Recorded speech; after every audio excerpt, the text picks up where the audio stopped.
Apa kabar anak-anak? Semoga kalian tetap sehat dan baik-baik saja. Tetap di rumah, jaga kesehatan, terus belajar dan berkarya. Assalamualaikum warahmatullahi wabarakatuh. Salam sejahtera, selamat pagi. Berjumpa dengan Ibu Erni Iriani SPD, Guru Mata Pelajaran Pendidikan Pancasila dan Kewarganegaraan. Pada pagi hari ini kita masih membahas ada bab 3, yaitu Kedaulatan Negara Kesatuan Republik Indonesia. Dan pada minggu lalu kita telah membahas tentang pelaksanaan kedaulatan rakyat di Indonesia. Nah, pada pagi hari ini kita akan membahas lebih lanjut tentang perkembangan demokrasi di negara Republik Indonesia. Perkembangan demokrasi di negara Republik Indonesia terjadi pasang surut dari masa kemerdekaan sampai dengan sekarang. Dalam perkembangannya, demokrasi di Indonesia terbagi dalam beberapa fase pelaksanaan demokrasi, yaitu sebagai berikut. 1. Demokrasi parlementer. Demokrasi parlementer terjadi di negara Republik Indonesia pada tahun 1945 sampai dengan 1959. 2. Demokrasi terpimpin yang terjadi pada tahun 1959 sampai dengan 1966. 3. Demokrasi Pancasila pada tahun 1966 sampai dengan 1998. 4. Demokrasi Pancasila pada masa reformasi tahun 1998 sampai dengan sekarang. Nah, kita akan membahas lebih lanjut mengenai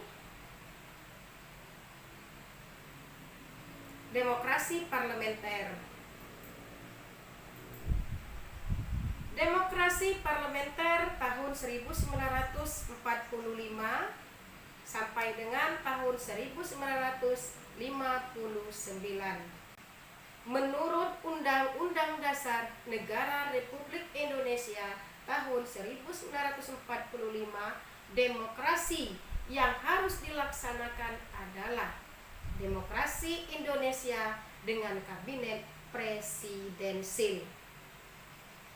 Namun, dengan dikeluarkannya maklumat pemerintah tanggal 14 November 1945,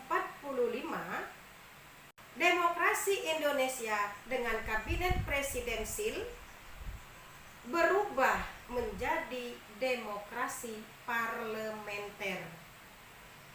Pemberlakuan Undang-Undang Dasar Republik Indonesia Serikat tahun 1949, negara Indonesia dibagi dalam beberapa negara bagian. Sistem pemerintahan yang dianut ialah demokrasi parlementer atau sistem demokrasi liberal.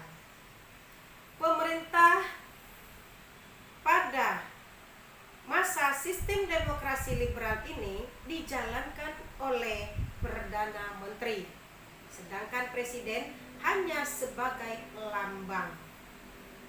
Pada umumnya, rakyat menolak Republik Indonesia Serikat. Pada tanggal 17 Agustus 1950, Presiden Soekarno menyatakan kembali kepada bentuk negara kesatuan dengan Undang-Undang Dasar sementara yang dibuat pada tahun 1950. Pada masa pemberlakuan Undang-Undang Dasar sementara tahun 1950, demokrasi parlemen masih tetap dipertahankan. Namun, demokrasi ini pada kenyataannya dan tidak cocok dengan keadaan masyarakat Indonesia. Hal ini menimbulkan silih bergantinya kabinet, pembangunan tidak lancar, serta partai-partai mementingkan kepentingan partainya dan golongannya. Presiden Soekarno melihat kenyataan ini, menganggap ketatanegaraan Indonesia dalam keadaan bahaya yang dapat mengancam persatuan dan kesatuan bangsa. Sehingga pada tanggal 5 Juli 1959, Presiden Soekarno mengeluarkan Dekret Presiden 5 Juli 1959 yang isinya adalah: 1. Pembubaran Badan Konstituante. 2. Memberlakukan kembali Undang-Undang Dasar 1945 dan tidak berlakunya Undang-Undang Dasar sementara tahun 1950. 3. Pembentukan Majelis Permusyawaratan Rakyat Sementara atau MPRS. Dan yang keempat, pembentukan Dewan Pertimbangan Agung Sementara atau DPAS. Nah, anak-anak, untuk materi selanjutnya mengenai demokrasi terpimpin, simak dan tonton terus video Ibu, jangan sampai terlewat. Bu akhiri dengan wassalamualaikum warahmatullahi wabarakatuh.